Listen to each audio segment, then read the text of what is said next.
네, 말씀 요한복음 18장입니다. 요한복음 18장 28절에서 32절 말씀까지 제가 받들어 봉독하겠습니다. 요한복음 18장 28절 말씀부터 봉독하겠습니다.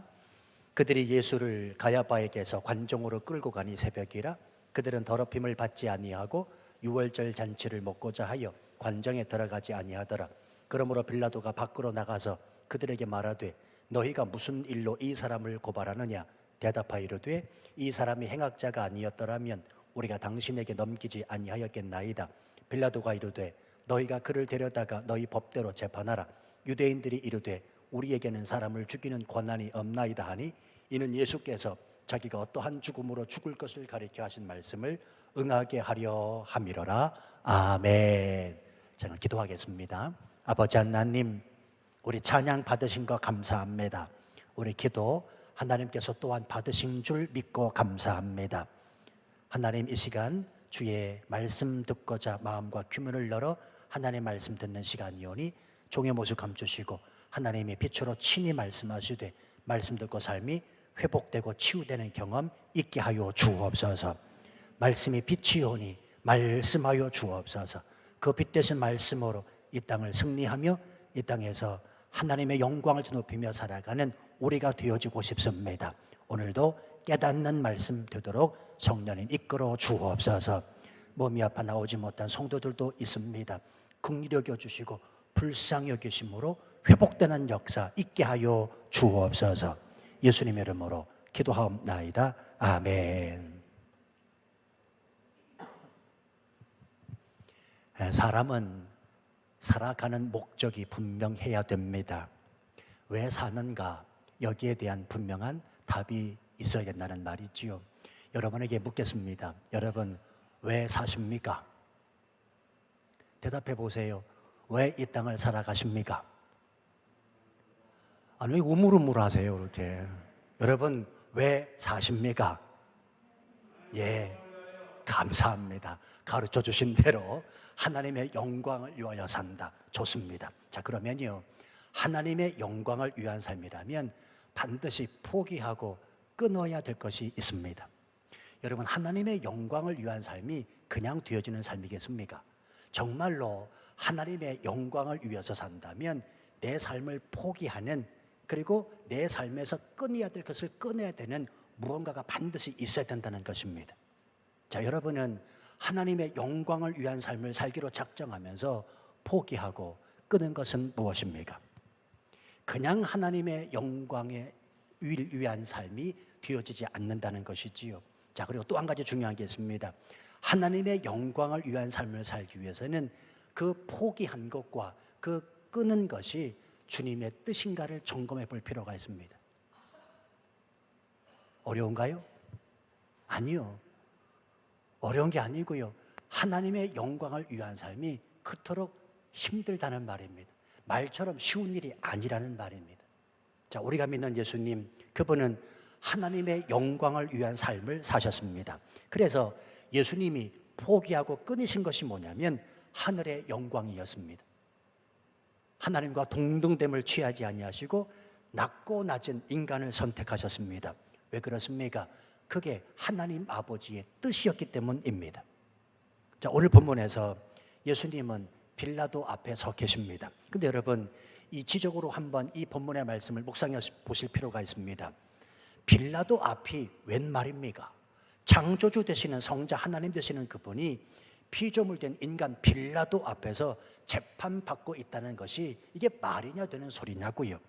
인간이 하나님 앞에 서야지 하나님이 인간 앞에서 재판을 받고 계심이 가당키는 한 일입니까? 그럼에도 불구하고 예수님은 지금 빌라도 앞에까지 끌려와 계십니다. 왜 그렇습니까? 32절 하반절 말씀에 보면 이는 예수께서 어떠한 죽음으로 죽을 것을 가리켜 하신 말씀을 응하게 하려 함이로라. 하나님의 말씀을 이루려 하시기 때문입니다. 다시 말하면 하나님의 그 온전한 뜻이 십자가에 예수 그리스도께서 죽는 그것이었기 때문에 지금 예수님은 빌라도 앞에, 인간 앞에 서 계시다는 말입니다. 그러니까 여러분이요, 우리는 나를 향하신 하나님의 온전한 뜻은 내 생각과 전혀 정반대일 수도 있다는 생각을 늘 갖고 살아가셔야 돼요. 때로는 이해할 수 없고, 때로는 받아들이기 힘들고, 때로는 납득하기가 쉽지 않은 것이 하나님 아버지의 뜻이기 때문입니다. 여러분, 십자가가 말처럼 쉽게 이해가 됩니까? 십자가를 짊어지고 골고다 언덕에 올라가 죽으라라고 하는 이 하나님의 아버지의 뜻이 정말 나에게 주어진다면, 그 뜻이 하나님 아버지의 뜻이라면 내가 순종할 수 있겠냐는 말이에요. 그래서 마치 요나는 느느웨로 가라라고 하는 하나님의 명령을 어기고 다시스로 도망을 하지요. 아마도 요나는 다시스로 도망하면서 이런 생각을 했을지 모릅니다. 하나님 아버지의 뜻이었으면 좋겠다.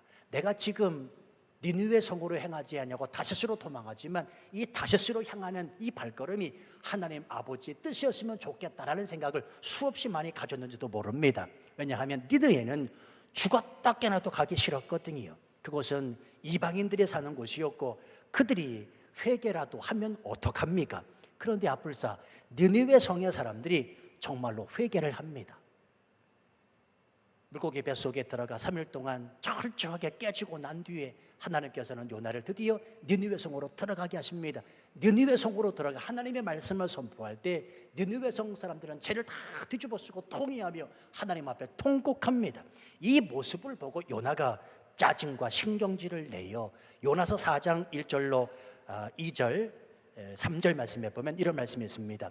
요나가 매우 싫어하고 성내며 여호와께 기도하여 이르되 여호와여 내가 고국에 있을 때에 이러하겠다고 말씀하지 아니하였나이까? 그러므로 내가 빨리 다시스로 도망하여 싸우니 주께서는 은혜로우시며 자비로우시며 노하기를 더디하시며 이내가 크시사 뜻을 돌이켜 재앙을 내리지 아니하시는 하나님이신 줄을 내가 알았음이니이다. 여호와여 원하건대 이제 내 생명을 거두어 가소서.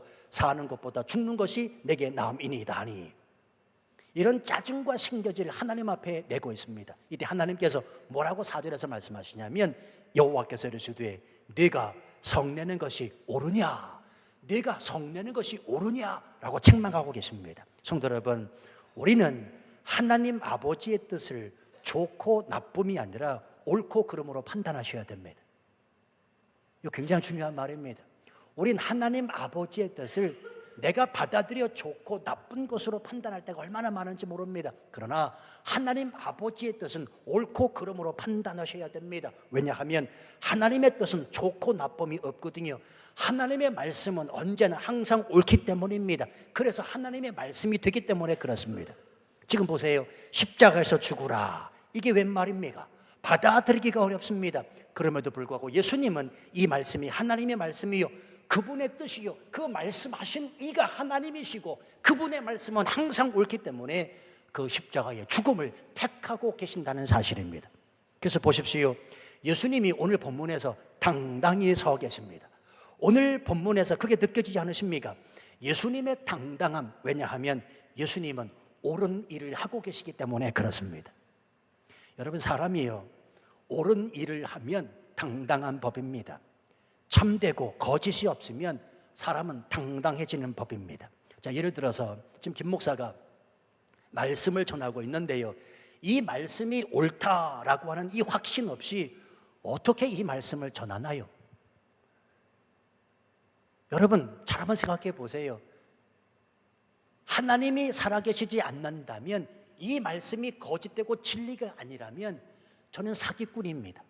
세상에 둘도 없는 사기꾼이 김 목사일 겁니다. 그러면 제가 지금 여러분들을 속이려고, 쇠뇌시키려고 참이 아닌 거짓인데 이것을 지금 속이기 위하여 이 앞에 서서 이렇게 자신을 가지고, 이런 확신을 가지고 하나님의 말씀을 전할 수 있다고 생각하십니까? 그러니까요, 저는요 곰곰이 생각을 해봤어요.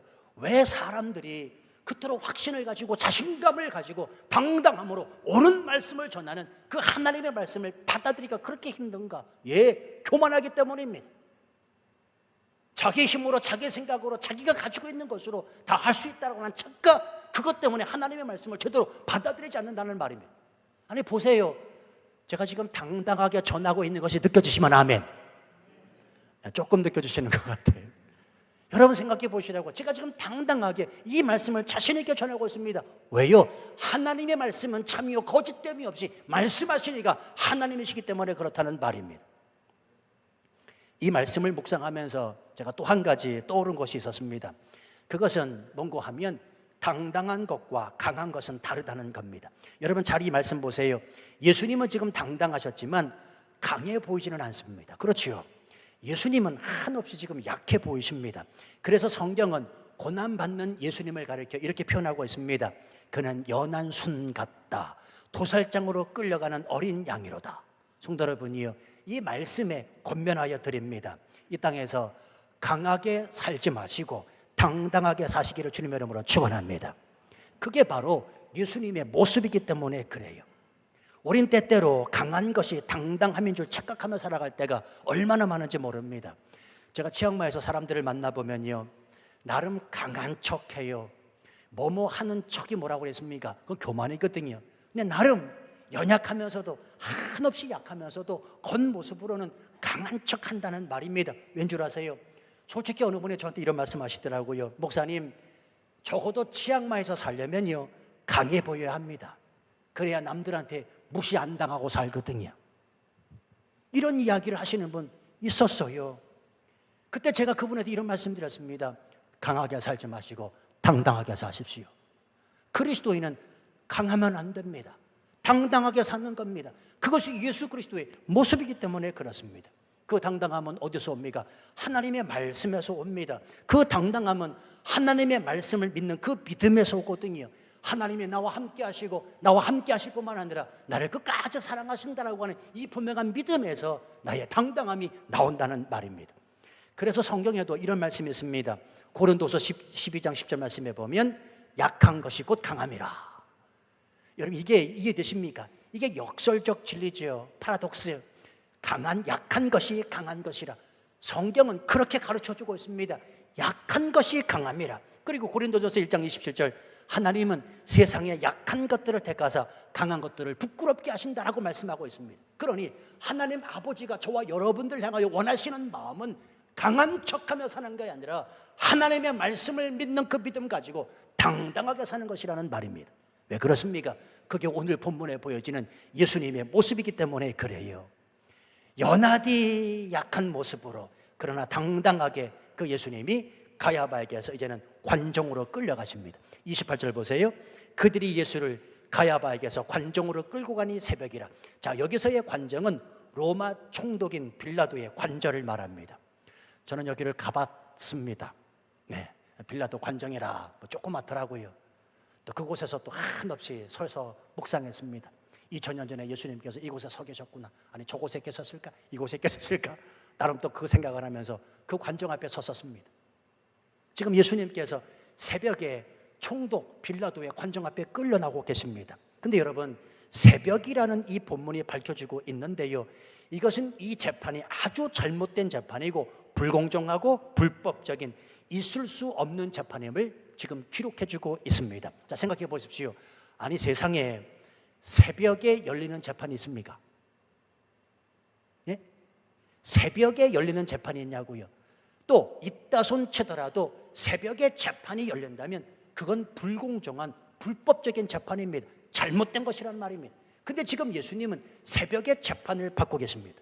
게다가 예수님을 죽이고자 하는 바리새인들과 서기관들의 모습을 보면 아주 과관이 아닐 수가 없습니다. 자, 28절 하반절 보세요.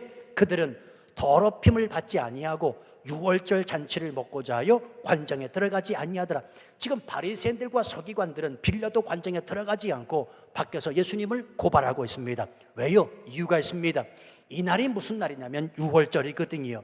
유대인의 율법에 따르면 유대인은 유월절에 이방인의 거처에 들어가는 것을 부정한 것으로 접촉하는 것으로 여기거든요. 그래서 이들은 관정 안으로 절대로 들어갈 수가 없었던 겁니다. 왜요? 빌라도가 로마 사람 이방인이었기 때문입니다. 여러분 참으로 안타깝습니다. 지금 바리새인들과 서기관들은 율법으로 자신들을 더럽히지 않으려고 밖에서 기다리고 있는 것이고요. 정작 율법의 완성자로 이 땅에 오신 예수 그리스도 참되신 그 예수님은 죽이려고 하고 있으니 이 얼마나 한심하고 한심한 일이냐는 말이에요. 그래서 제가 예전에 이런 말씀을 드린 적이 있습니다. 하나님을 향한 열심보다 더 중요한 건 하나님의 뜻을 정확하게 하는 것이다. 다시 말씀드릴게요. 하나님을 향한 열심보다 더 중요한 건 하나님 아버지의 뜻을 정확하게 아는 것이다. 왜냐하면 내가 생각하는 것이 하나님 아버지의 뜻이 아닐 수 있기 때문에 그렇습니다. 보십시오. 지금 바리새인들과 서기관들 하나님을 아는 사람들입니까? 모르는 사람들입니까? 그 누구보다도 하나님을 잘 아는 사람입니다. 그 누구보다도 하나님을 잘 믿는 사람입니다. 율법에 정통한 사람입니다. 하나님에 대한 그 열심을 가지고 있었습니다. 그런데 그 열심이 예수 그리스도를 죽이려고 하고 있다는 말입니다. 여러분 잘 들으셔야 됩니다. 자칫하면 하나님을 향한 내 열심이 주의 뜻과는 상관없이 오히려 예수님을 2번 십자가에 못 박는 일이 될 수가 있다는 사실입니다. 지금 보세요. 바리새인들과 서기관들 얼마나 한심합니까? 자신들의 그 열심이 율법을 지키고 하나님 앞에 영광이 된다고 생각하고 있습니다. 잘못이지요. 정작 하나님 아버지의 뜻이 무엇인지 모르고 있다는 말입니다. 그래서요, 기억하시기 바랍니다. 열심이 중요한 게 아니고 잘하는 게 중요합니다. 그 잘하는 것은 주의 뜻을 옳게 분별하는 것이라는 말입니다. 그래서 어쩌면 우리는 죽을 때까지 또 묻고 또 물어야 됩니다. 아버지요, 주님의 뜻이 무엇입니까? 지금 내가 자칫 내 열심을 가지고 주의 뜻을 소홀히 하고 있지는 않습니까? 라고 끊임없이 물어야 된다는 사실입니다.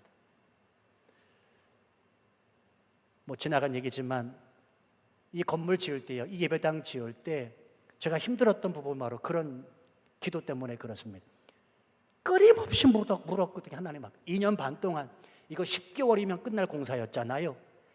10개월이면 끝날 공사를 2년 반까지 갑니다. 돈도 없고 힘드니까 어려우니까 2년 반을 가면서 끊임없이 제가 하나님 앞에 물었던 게 뭐냐면 하나님 주의 뜻입니까? 수억을 들여서 이 예배당을 짓고 있는데 과연 하나님 아버지의 뜻입니까? 이거 김 목사 열심 아닙니까? 내 열심이라면 오늘이라도 당장 끊게 하여 주옵소서. 하나님 아버지의 뜻이 무엇입니까? 그런데요, 다 짓고 나서 물론 빚이 있지만 다 짓고 나서 제가 예배 마치고 1층 내려가면요, 그래도 하나님의 뜻이었구나 생각되어진 게 뭐냐면 모든 성도들이 1층에서 제잘제잘 거리면서 각 방에서 다 소그룹 모임 가질 때, 아이들이 각 방에 들어가서 다 지들끼리 놀고 그럴 때 얼마나 흐뭇한지요. 그 누구도 빚이 있음에도 불구하고 이 예배당 치게 돼서 불평불만이 없더라고요. 아, 하나님 아버지의 뜻이었구나 라는 생각에 지금도 얼마나 감사한지 모릅니다. 여러분이요, 우리는 죽을 때까지 끊임없이 계속해서 물어야 됩니다. 내가 자칫 지금 잘하는 것 같지만 아니요, 하나님 아버지의 뜻과는 전혀 상관없는 일을 행할 수도 있다는 사실입니다. 자, 또 하나, 지금 바리새인들과 서기관들의 모습을 보면서 깨닫게 되는 것은 본질은 놓치고 형식에 얽매여 사는 인간의 모습을 보게 됩니다. 자, 이런 예가 있습니다. 역사적으로 로마 교회가 망할 때 로마도 같이 망했는데요, 로마 교회가 망할 때 로마 교회 신부들이 죄를 회개하고 바르게 살려는 생각은 하지 않고 이런 것에 얽매여 있었다고 합니다. 바늘 끝에 천사들이 과연 몇 명이나 앉을 수 있는가? 이 문제로 3일 낮밤을 싸웠대요. 여러분, 말이 됩니까? 이 쓸데없는 일을 하다가 결국 로마가 망했다라고 역사가들은 말합니다. 이게 문헌에 있는 이야기입니다. 또 있습니다.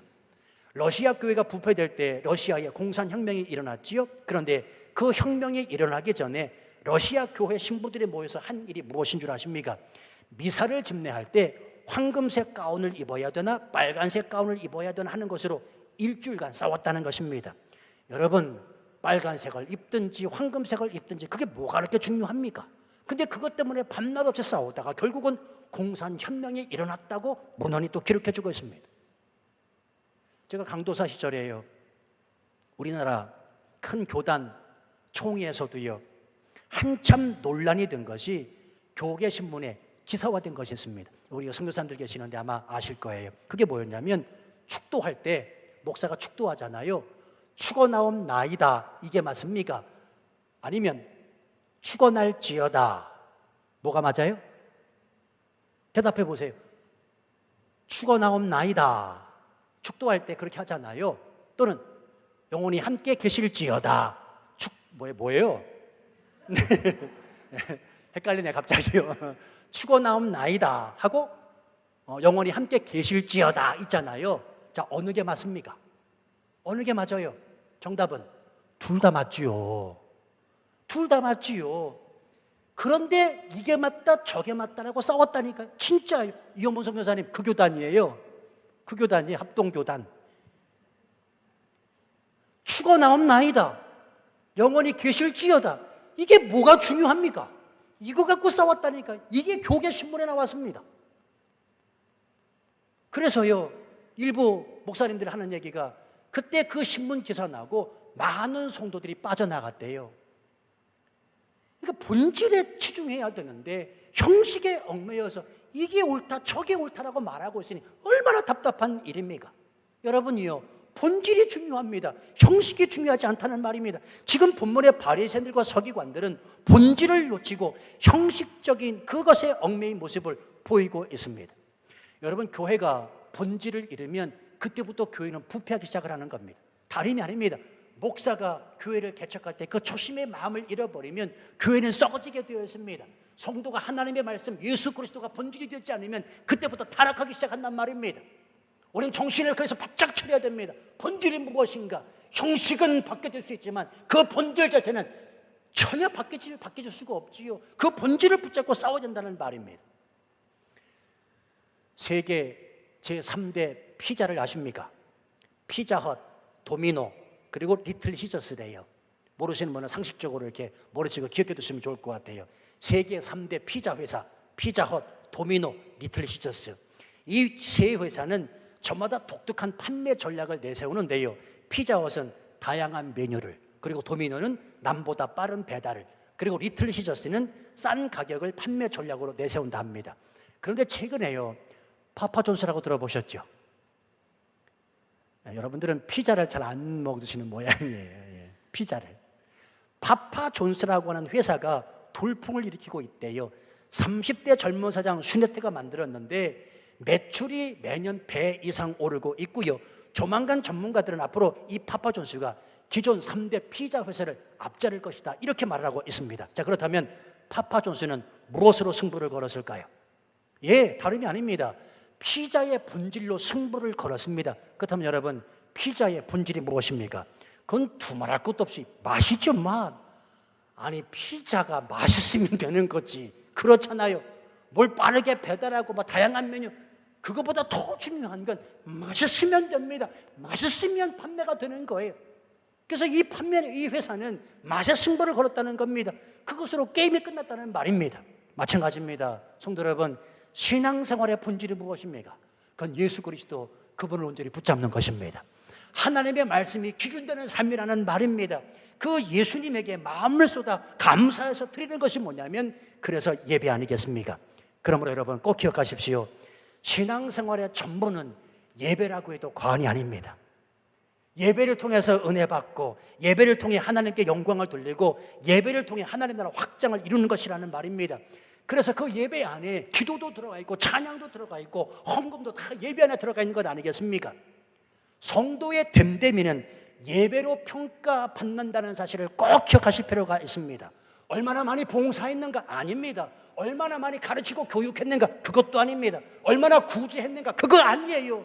얼마나 섬겼는가? 그거 아니에요. 얼마나 많은 선교지를 돌아다녔느냐? 그것도 아닙니다. 오직 하나님 앞에 평가는 예배로 평가받습니다.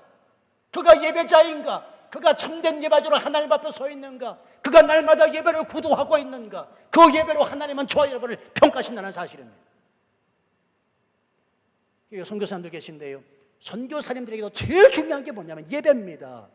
저는 이 교회에 나오시는 선교사님들을 존경하는 이유는 다름이 아닙니다.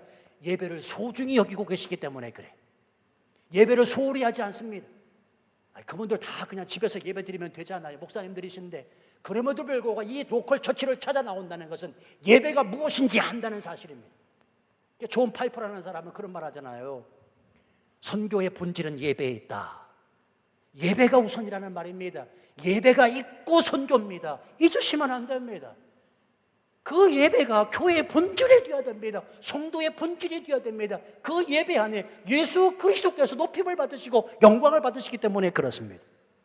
그래서 예배를 지켜라, 예배를 삼위하라 말씀드리는 것이고요. 제가 주중에도 주의 주보에다가 기록했지만 주중 2번 교회 예배 나오자 썼잖아요. 그래서 쓴 것 아니겠습니까? 제가 오늘 사실은 예배 드리기 전에 기대를 조금 했어요. 왜냐하면 뭐 광고는 안 했습니다만 주보에다가 목사 이야기에 주중 2번 예배 생활하기 어떻습니까? 괜찮죠? 할 수 있겠죠? 그리고 글을 썼잖아요. 오늘은 다른 때보다 조금 더 많이 나오시겠지, 그동안 안 보시는 분들이 나오셨겠지 라는 생각으로 섰어요. 둘러보세요. 누가 나왔는지.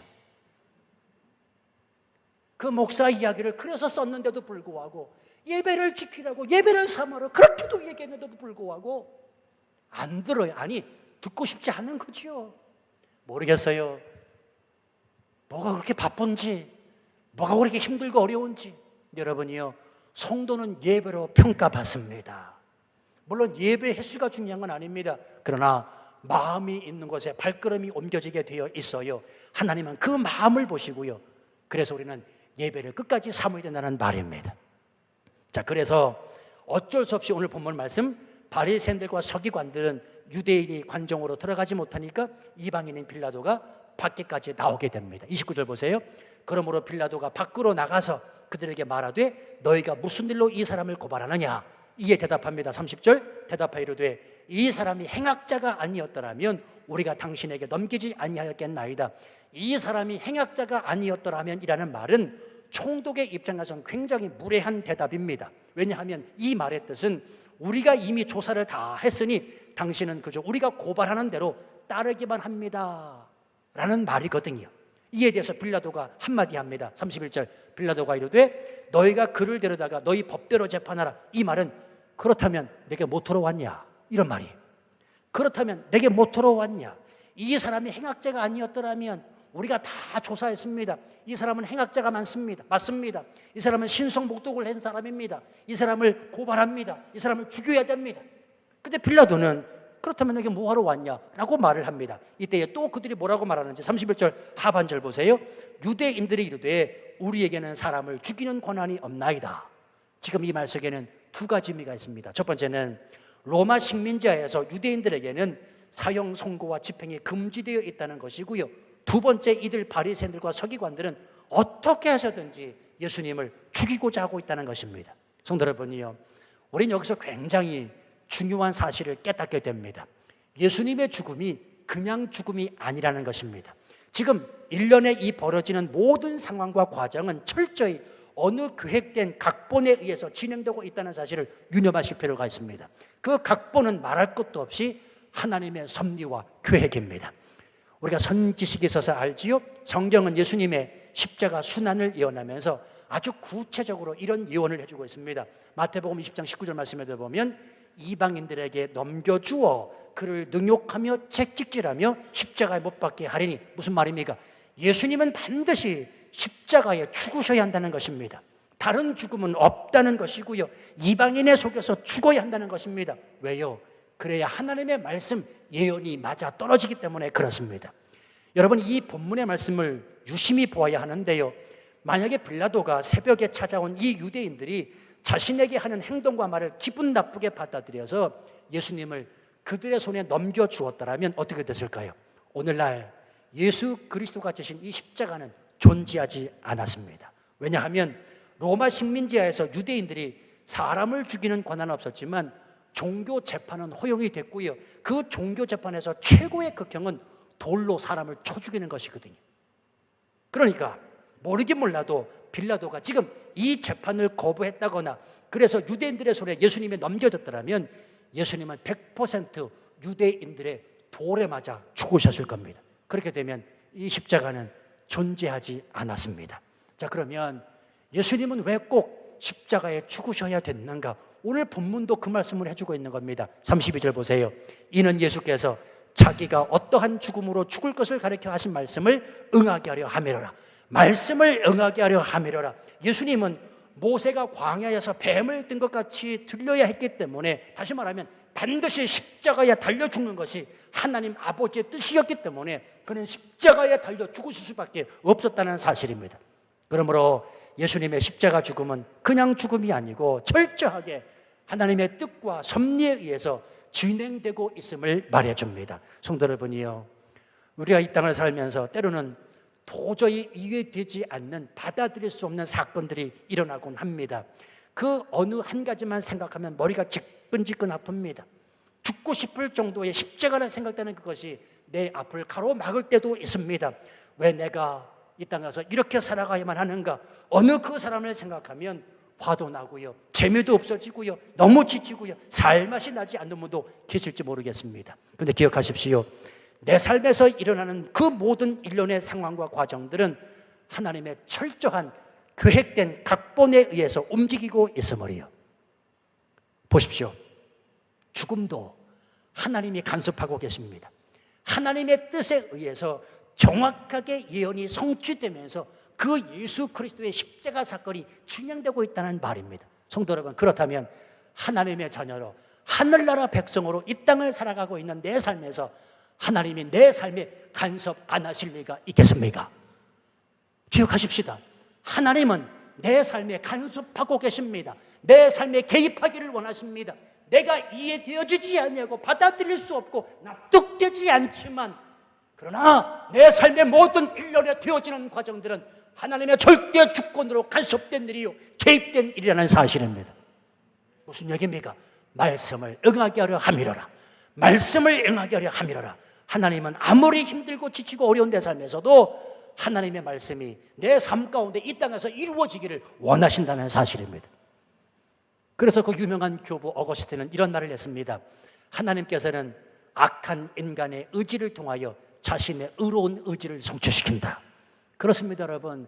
대제사장과 서기관들 그리고 빌라도까지 지금 말씀을 응하게 하려 함이라 하나님의 손에 들려 쓰임받고 있음을 주목하시길 바랍니다. 바리새인들과 서기관, 빌라도까지 예수님을 죽이고자 했지만 그 죽음까지도 하나님의 말씀을 응하게 하려 함이로라. 그 하나님의 말씀이 이루어지고 있다는 사실입니다. 성도 여러분, 누가 날 좀 힘들게 합니까? 날 좀 어렵게 해요? 살다 보면 반드시 나와 대적된 사람이 있을 수 있습니다. 다 내 편일 수 없거든요. 그렇잖아요. 그 어느 한 사람 때문에 내가 힘들어집니다. 까무러칩니다. 너무 지칩니다. 너무 에너지를 낭비하는 것 같습니다. 근데 아십니까? 그 사람 때문에 하나님의 말씀을 응하게 하려 함이로라. 하나님의 말씀이 이루어지고 있다는 사실입니다. 알지 못하지만, 깨달아 다 할 수는 없지만 하나님의 내 삶 가운데 개입하시는 일이라는 사실입니다. 그러므로 우리는 사는 목적이 분명해야 합니다. 하나님의 영광을 위한 삶이 맞다면 그 하나님의 영광된 삶을 살기 위해 내가 포기하고 끊어야 할 것을 과감히 하나님 앞에 내려놓을 수 있어야 됩니다. 그리고 그 포기하고 끊는 것까지도 주의 뜻인지 날마다 점검해 볼 필요가 있습니다. 말씀이 내 삶을 통해 응하게 하려 함이라. 말씀이 내 삶을 통해 응하게 하려 함이라. 바로 이것 때문에 저와 여러분이 이 땅을 살기 때문입니다. 우리 남은 한 주간도 하나님의 말씀을 응하게 하려 함이로라. 다 이해되지 않지만, 받아들일 수 없지만 내 삶 가운데 하나님께서 개입하고 계심을 믿음으로 고백하면서 어떠한 순간에서도 말씀을 응하게 하려 함이니라. 말씀을 응하게 하려 함이니라. 그래서 하나님 앞에 영광을 올리시는 우리 모두가 되시기를 주님의 이름으로 축원합니다. 우리 함께 찬양하죠.